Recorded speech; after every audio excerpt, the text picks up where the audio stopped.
So we're solving equations here with trig functions involved, and maybe you started off with something bigger than this, but it boils down to, you've worked it down to what you got to do is figure out when is the cosine x equal to half. Now Zachary asked this question. He says he has no problem finding the first answer, but how do you find the other ones? Okay, so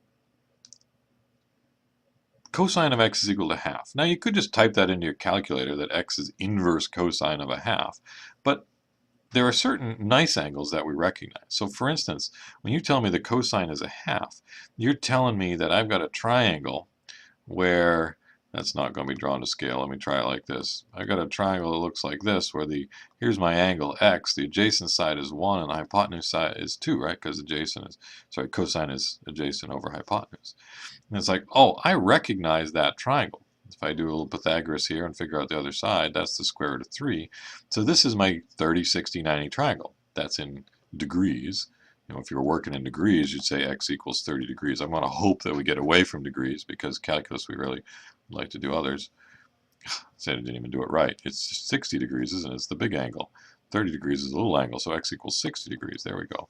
In radians, I'm picturing the whole pi from here to here is pi, and you cut it up into 3 equal pieces. Each one 60 degrees, or each one in radians is, let's not write it in degrees, let's write it as pi divided by 3. And that, and Zachary even says that. You can see that one. He's got a pi over 3. How do you find the other angles that satisfy this equation? So, as a couple ways I think of this. One is just in terms of putting that angle in standard position, which is generally the way I drew it, but we drew 1 over 2 as the cosine.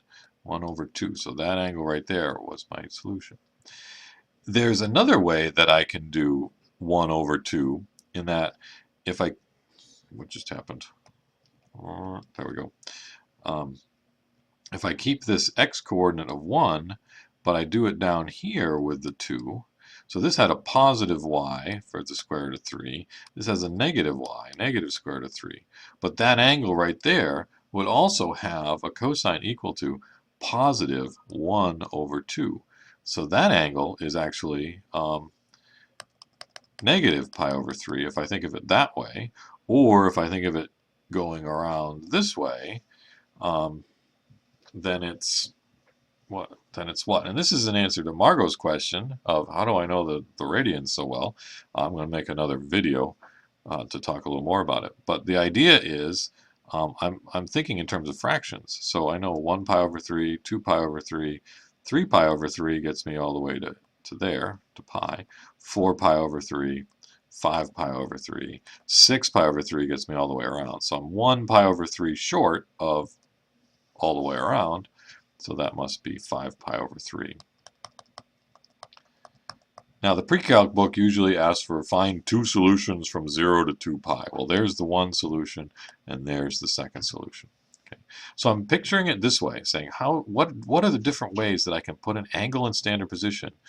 Cosine is opposite over hypotenuse, or x over r, right? So how can I make the x coordinate divided by the r coordinate, x coordinate divided by the r coordinate equal to a half? Well, the x coordinate's got to be positive. So there's the 1 over 2, or 1 over 2.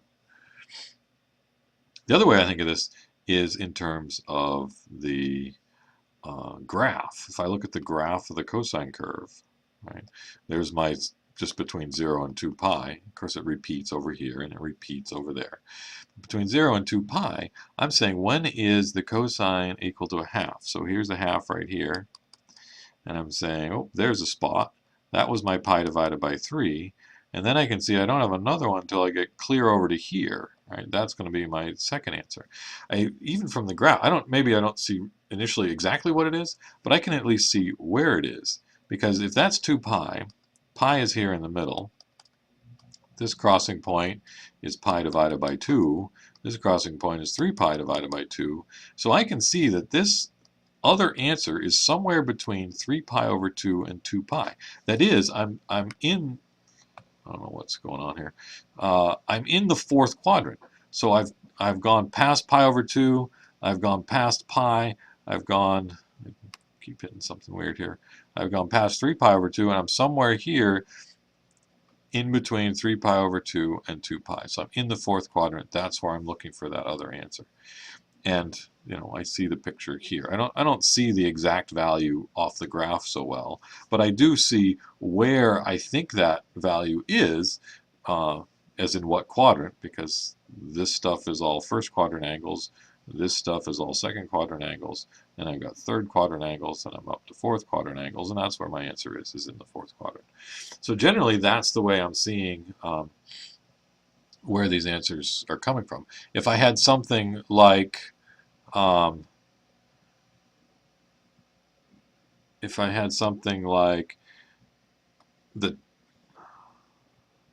what's going on? Okay, if I had something like the tangent of x is equal to 1 over radical 3, okay, then that first angle, I'm thinking 1 over radical 3. Again, I'm recognizing a 30, 60, 90 triangle. This is the little side, so x must be the 30-degree angle, which in radians is pi divided by 6. Right? 30 degrees is half of 60 degrees, so pi over 6 is half of pi over 3. Again, if I think in terms of splitting a 180 degrees up into 6 pieces, each one's 30 degrees, or each one is pi divided by 6. So there's pi divided by 6, 2 pi divided by 6, and so on. Okay. So pi divided by 6 is one answer. Now, where's the other answer? Okay, in standard position, how do I get a tangent opposite over adjacent, y over x, 1 over the square root of 3? What's another way that I can end up with that 1 over the square root of 3?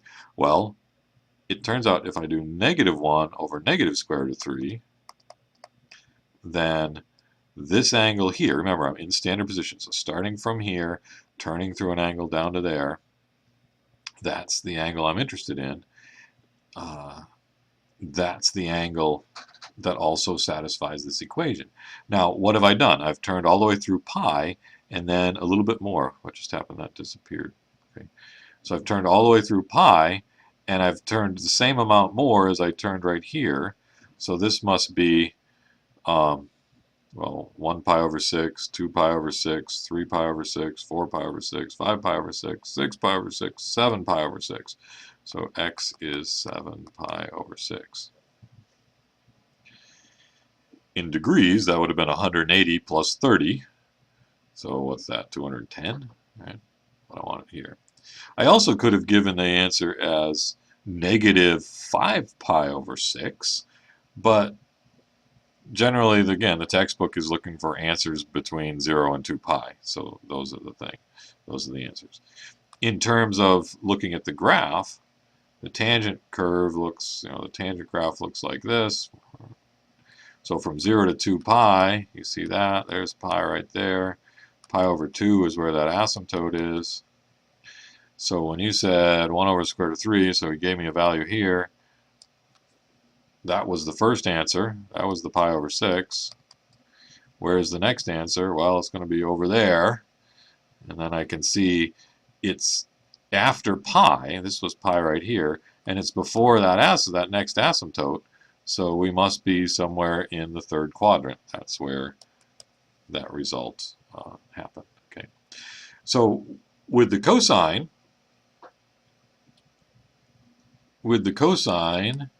the cosine being positive, I was either in the first or the fourth quadrant. If I had cosine being negative, again, x over r, the x-coordinate over r is negative in the second quadrant or the third quadrant, because that's where the x-coordinate is negative.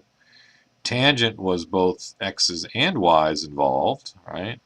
So tangent is y over x, so either they're both positive or they're both negative to make the result positive. If you had a negative in front here, then I'd have to have one of them positive and one of them negative. So either a positive y and a negative x, or a negative y and a positive x. Either way, that would make the tangent negative. Right? That's helping me decide where to find that other one. If you had the sine, if you had a problem like the sine of x equals 1 over the square root of 2, right? Well, where is the sine positive? Well, the sine is the y-coordinate over r, so 1 over square root of 2. I keep hitting things off the screen here that make my screen move around. It's a little annoying. So y divided by r is positive.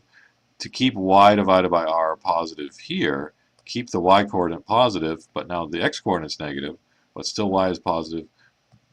Your r is positive, and so you've got two angles. You've got this angle right here being pi over 4, and you've got this angle right here, which is 1, 2, 3 pi over 4. Okay? You don't want any angles down here or here because y divided by r would be a negative y divided by that positive r, so you wouldn't be getting a positive answer, you'd be getting a negative answer. However, if you did want a negative, if this was a negative out in front, then you'd be wanting either a second, sorry, no, this would be a third or fourth quadrant angle, because that's where the y-coordinate is negative, and hence that's where the sine is negative. Okay? So that's where you're getting that other answer from.